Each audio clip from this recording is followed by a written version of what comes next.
Paghandaan po natin ang lugar na ito, mga kapatid. Lahat tayo ay dadaan sa kamatayan. Ihahatid tayo ng ating mga mahal sa buhay, ating mga relative, sa ating mga libingan kapag mamatay na tayo. Mga kayamanan natin, ang ating mga gawain, maghahatid sa atin. Ang dalawa doon ay babalik din. Ang mananatili na makakasama natin sa ilalim ng libingan ay ang ating mga gawain.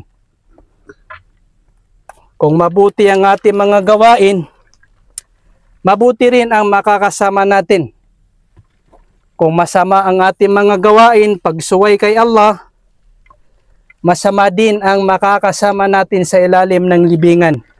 Wal-iyadhu billah. Kung masama, kasamaan ng dala-dala ng tao, hindi siya magdadanas ng katiwasayan sa ilalim ng libingan. Higit lalo sa araw ng muling pagkabuhay. So paghandaan natin ito, mga kapatid.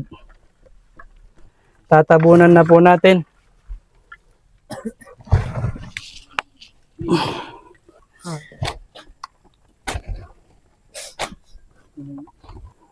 Pag ililibing na tayo sa ilalim ng libingan, kahit na ang dami mong kaibigan sa mundong ito, ang dami mong mga relative, pagdating mo sa ilalim ng libingan, mag-isa ka lang dyan. Kung ano ang nagawa mo, siya makakasama mo sa ilalim ng libingan.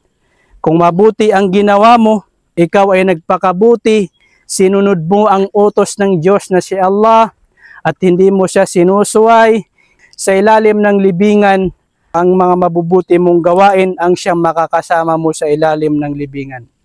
Kung masama naman ang ginawa ng tao, siya ay palasuway kay Allah, siya ay mapaggawa ng kasamaan, siya ay lumimot sa Diyos na naglikha sa kanya, sa ilalim ng libingan, wala siyang makakasama kundi ang mga masasama niyang gawain.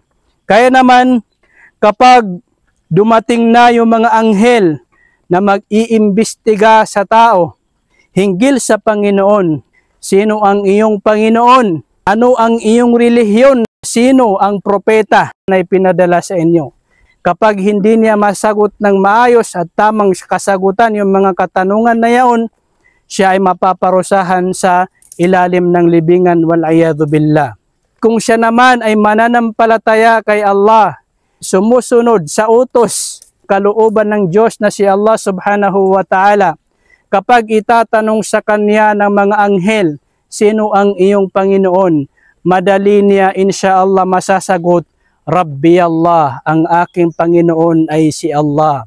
Madino ka, ano ang iyong relihiyon?